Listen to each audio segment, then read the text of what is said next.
জিভে জল আনার মতো কাঁচা আমের এই আচারটা একবার তৈরি করে দেখতে পারেন, কোনো রকমের রোদে দেওয়ার ঝামেলা ছাড়াই। তো দেখুন কতটা ভালো হয়েছে। একটা বয়ামে ভরে রেখে দেবো, সারা বছরের জন্য কিন্তু আপনারা এইভাবে তৈরি করে রেখে দিতে পারবেন। খেতে কিন্তু অসাধারণ লাগে।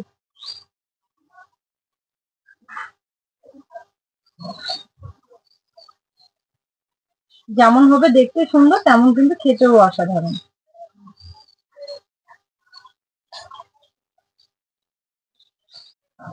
এইভাবে আচার তৈরি করে ভাত বা রুটিতেও খেতে কিন্তু খুব ভালো লাগবে। তাই আমার অনুরোধ রইলো এইভাবে তৈরি করে খাওয়ার। নমস্কার বন্ধুরা, আপনাদের সবাইকে অনেক অনেক স্বাগত জানাই কাজলি ভিলেজ ফুড রান্নাঘরে। তো আজকে আবারও জিভে জলানোর মতো নতুন একটা কাঁচা আমের ঝাল টক আচার তৈরি করে দেখাবো। আর এই আচারটা তৈরি করে সারা বছর আপনারা ঘরে স্টোর করে রেখেও খেতে পারবেন, আবার কিন্তু গরম ভাত বা মুড়ি মশলাতেও খেতে বেশ ভালো লাগে। আমরা কিন্তু প্রতি বছরই এই আচারটা করে সারা বছরের জন্য রেখে দেই। তো এইভাবেই আজকে তৈরি করে দেখাবো। আপনারা একবার দেখাতেই কিন্তু তৈরি করে নিতে পারবেন। আমার বলতে বলতে কিন্তু জিভে জল চলে এসছে, সত্যি আচারটা এতটাই ভালো হয়। তাই আমার অনুরোধ রইলো ভিডিওটা কোথাও না টেনে শুরু থেকে শেষ পর্যন্ত দেখার। আশা করছি আজকের রেসিপিটা আপনাদের অনেক বেশি ভালো লাগবে। তাহলে চলুন এবার আচার তৈরি করতে শুরু করে দিই। এখানে আমি আমাদের গাছের একদম কাঁচা আম, আর আমটা কিন্তু ভীষণ টক, আর টক আম হলেই কিন্তু আচারটা খেতে বেশ ভালো লাগে। তো এই আমগুলো এবার পরিষ্কার করে ধুয়ে নিয়েছি, এবার একটু কেটে নেব। তো এখানে আমগুলো কিন্তু আগে আমি খুব ভালো করে ধুয়ে নিয়েছি, এবার বোঁটাগুলো এভাবে কেটে নেব। তো আজকের আচার তৈরিতে কিন্তু আমি চোচাটা বাদ দেবো না, চোচা সহ নেব। এভাবে ছোট করে নেব, দেখুন এইভাবে করে নিতে হবে। তো এইভাবে কেটে সঙ্গে সঙ্গে কিন্তু আমি জলে দিয়ে দেব।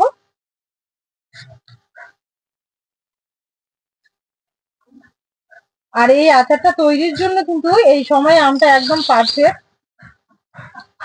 এইভাবেই আমি সম্পূর্ণ আমগুলো কেটে নেব। দেখুন আমগুলো আমি কেটে জলের মধ্যে দিয়েছি, আর জলটা কতটা কালো হয়ে গেছে, তো কতটা কষ বেরিয়েছে দেখুন। অবশ্যই কিন্তু এইভাবে আম কেটে জলে রেখে দেবেন, দেখবেন আমের যে কষটা থাকে সেটা কিন্তু বেরিয়ে যাবে। তো এবার আমি জল ছেঁকে তুলে নেব, আরো একবার ধুয়ে নেব।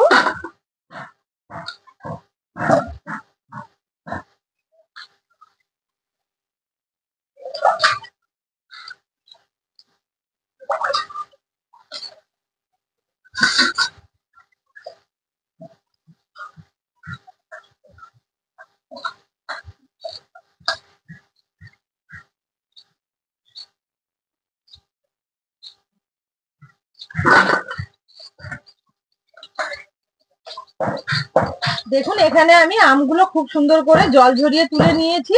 নেওয়ার পরে এবার এতে দেব আমি 2 চামচ মতো লবণ, আর দেব হলুদ গুঁড়ো।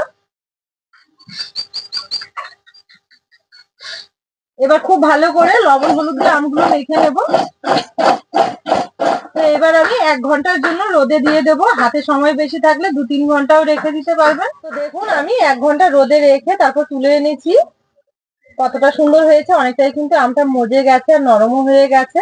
এবার উনুন ধরিয়ে আমি মশলাগুলো ভেজে নেব। মশলাগুলো ভেজে নেওয়ার জন্য উনুন জেলে কড়াই বসিয়ে দিয়েছি। এবার শুকনো খোলায় কিছু গোটা মশলা নিয়েছি, এবার মশলাগুলো ভেজে। এখানে কি কি মশলা নিয়েছি সব বলে দেবো।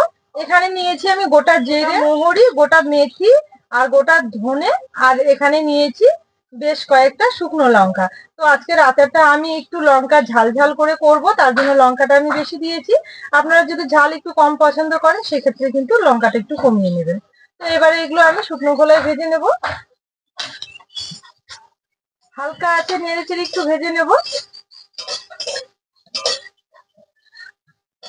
দেখুন এখানে মশলা কিন্তু ফুটতে শুরু করেছে, আর খুব সুন্দর একটা মিষ্টি গন্ধ ছেড়েছে। এই অবস্থায় এবার নামিয়ে নেব। মশলাটা এদিকে একটু ঠান্ডা হতে থাক, তারপরে গুঁড়ো করে নেব। তো এবার আমি কড়াইয়ে দেবো সর্ষে। কোনো আচার তৈরিতে কিন্তু অবশ্যই সর্ষের তেলটা ব্যবহার করবেন, সেক্ষেত্রে খুব ভালো হবে। তো এবার আমি তেল দিয়ে দেব।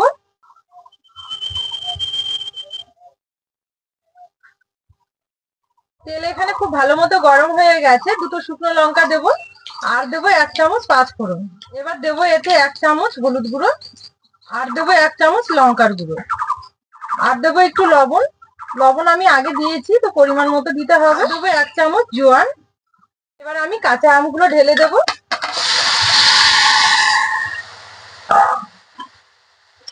তো ভালো করে নেড়ে চেড়ে নেবো। এবার নেড়ে চেড়ে আমটা আমি খুব সুন্দরভাবে একটু নরম করে নেব। আমটা এদিকে একটু নরম হতে থাক। এবার ভেজে রাখা মশলাগুলো একটু পাতায় গুঁড়ো করে নেব। লঙ্কার বোঁটাগুলো বাদ দিয়ে দেবো। মশলাগুলো ঠান্ডা হওয়ার পরে কিন্তু খুব সুন্দর মুচমুচে হয়েছে। আপনারা ভেজে সঙ্গে সঙ্গে বাটতে যাবেন না, তাহলে কিন্তু খুব একটা ভালো হবে না। একটু ঠান্ডা করে নেবেন, তারপরে বাটার সময় দেখবেন একদম মুচমুচে হয়ে যায়। এখানে গোটা মশলাগুলো আমি ভালো করে গুঁড়ো করে নিয়েছি। ভালো করে বলতে খুব গুঁড়ো করিনি, এইভাবে একটু আধ ভাঙা করে নিতে হবে। যখন আচারগুলো খাবেন মুখে পড়বে এই গোটা মশলাগুলো, দেখবেন খেতে খুব ভালো লাগবে। তো আচারের মশলা কিন্তু পুরোপুরি গুঁড়ো করার দরকার নেই, একটু আধ ভাঙা করে নিলেই হবে। এবার তুলে নেবো একটা বাটিতে।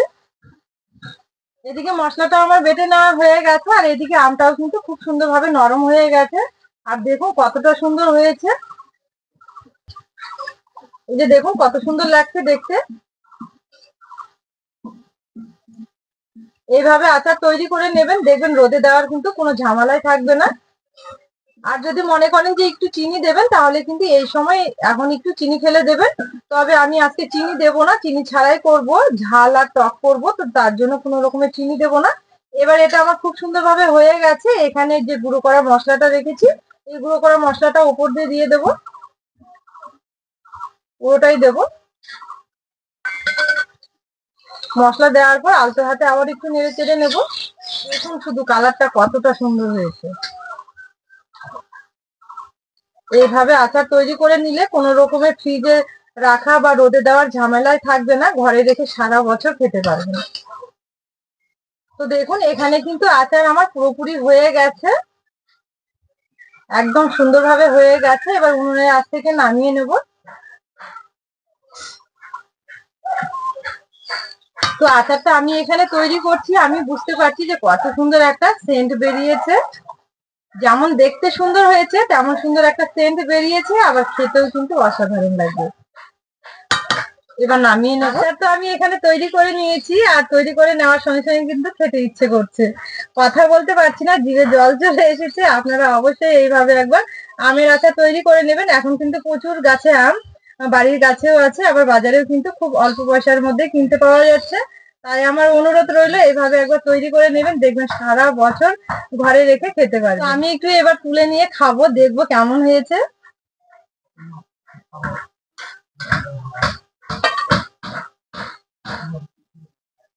আর আচার কিন্তু হাত দিয়ে একটু সময় নিয়ে চেটে চেটে খেতেই কিন্তু বেশ ভালো লাগে। আমি খাইয়ে বলছি কেমন হয়েছে। সত্যি দারুণ হয়েছে, কি বলবো। অবশ্যই আপনারা এইভাবে একবার আচার তৈরি করে খাবেন।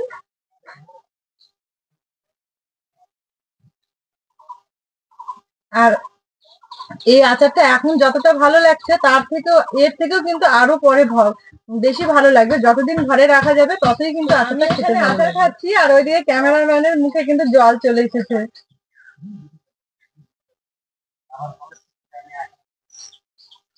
তো যতগুলো নিয়েছি খেতে কিন্তু অনেকটা সময় লাগবে, পরে খাবো। ভিডিওটা আমাকে শেষ করতে হবে। তো বন্ধুরা প্লিজ আপনারাও এইভাবে একবার তৈরি করে খেয়ে দেখবেন, খেতে কিন্তু অসাধারণ লাগবে। আর এইভাবে আচার তৈরি করলে কিন্তু রোদে দেওয়ার ঝামেলা বা ফ্রিজে রাখার ঝামেলা এ কোনোটাই থাকবে না। যদি মন চায় তাহলে একটু রোদে বের করে দিলে হবে, আর না দিলেও কিন্তু কোনো ব্যাপার নেই, খেতে খুব ভালো লাগবে। আমার এই রেসিপিগুলো যদি আপনাদের ভালো লেগে থাকে, তাহলে অবশ্যই আমার চ্যানেলটি একবার সাবস্ক্রাইব, লাইক, শেয়ার করে পাশে থাকার অনুরোধ রইলো। আর পাশে থাকা বেল আইকনটি একবার অবশ্যই ক্লিক করবেন সবার আগে নোটিফিকেশন গুলো পাওয়ার জন্য। ফেসবুক পেজ থেকে দেখলে পেজটা একবার ফলো করবেন। আজকের ভিডিওটা এখানে শেষ করলাম। সবাই খুব ভালো থাকবেন, সুস্থ থাকবেন। আবার দেখা হবে এরকম নতুন কোনো রেসিপি নিয়ে।